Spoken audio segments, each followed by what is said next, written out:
The year is 2025 USA. The federal government is collapsing. Power is shifting to the states. This means that every base, every port, every airfield in their territory is now under local control. Units of the National Guard, police forces, even Coast Guard ships, all now subordinate to the state where they are located. At first, some small states begin to form alliances. Others act quickly, realizing that whoever seizes the most fuel, food, and factories will determine the future. And thus the clashes begin. So the question is, which state will emerge on top? And remember, this is just a scenario. The western coast of California immediately becomes a powerful player. 3 aircraft carriers, a massive Marine Corps base, and a significant part of the Pacific Fleet are stationed in San Diego. Washington is adding Trident-class submarines at the Kitsap Bangor Naval Base, while the Army and Air Force focus on the joint Lewis-McChord Base.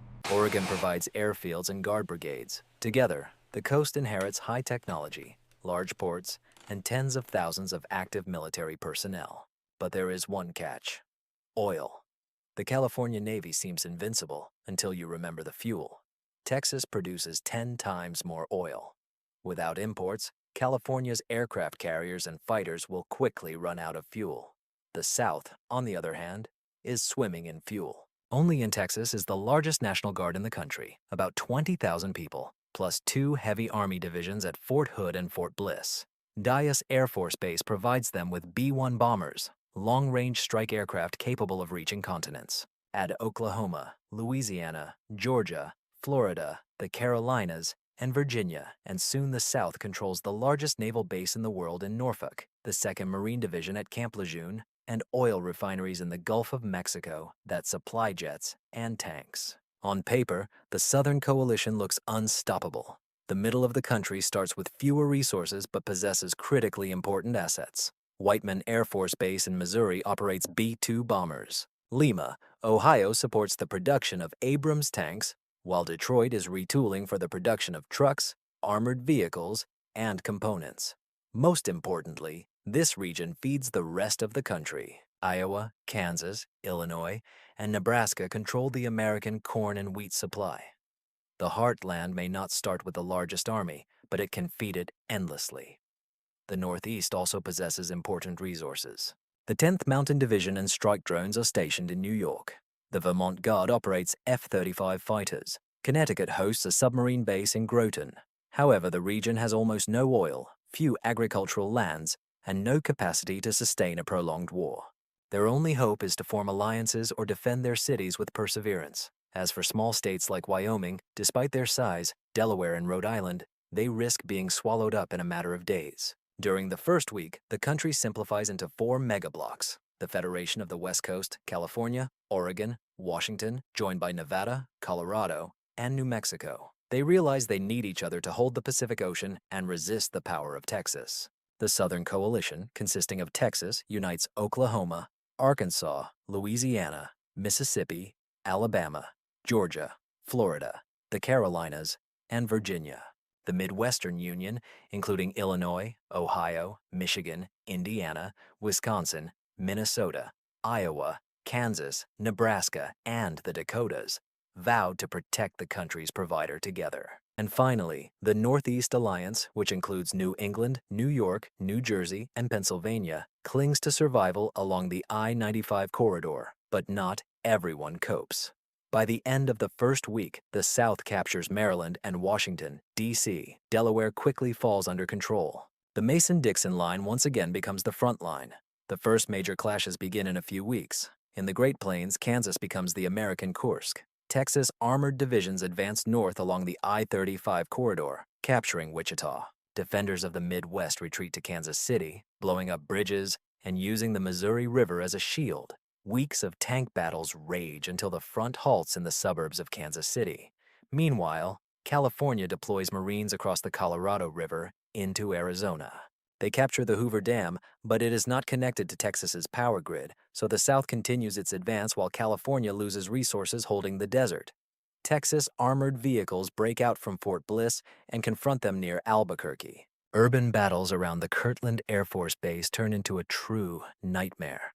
The West barely holds on, but the front in the desert is stuck, and neither side can advance.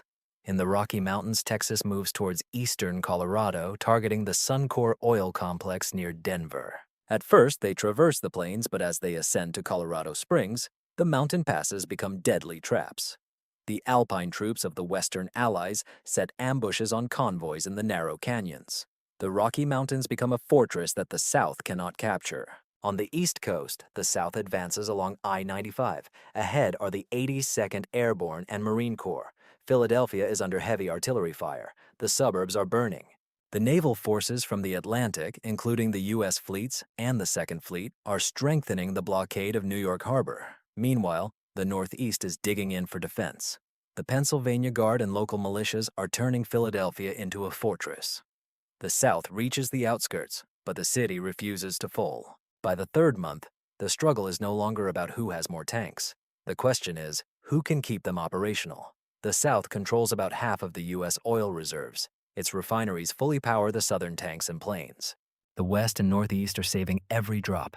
California is trying to bring oil from Alaska and Latin America, but southern military ships are targeting tankers at sea. New York and Boston plunge into darkness for days, surviving on Canadian electricity flowing through Vermont and New York. The Midwest controls the agricultural belt.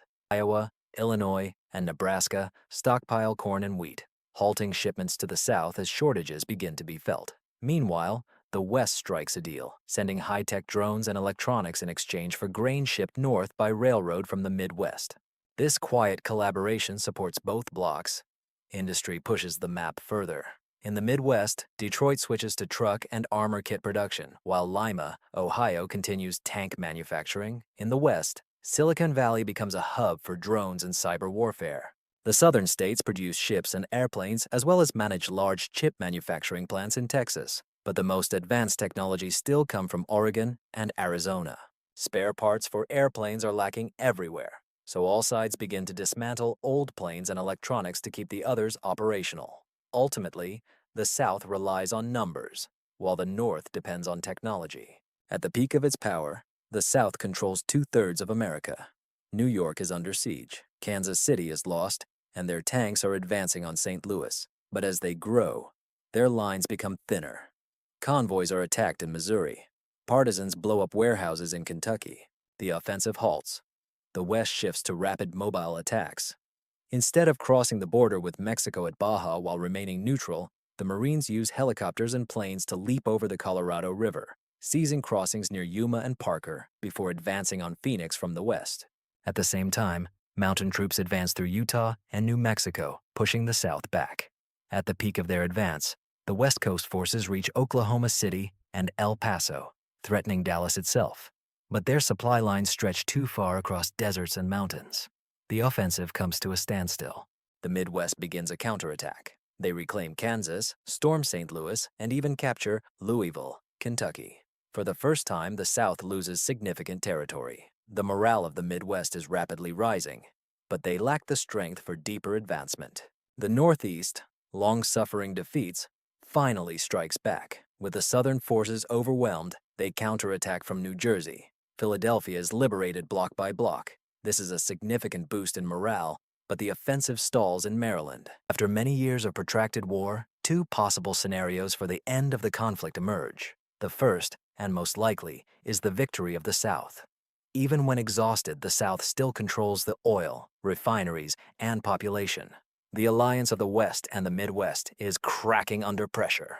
The Midwest states, weary from destruction, sign a truce with the South in exchange for autonomy and trade.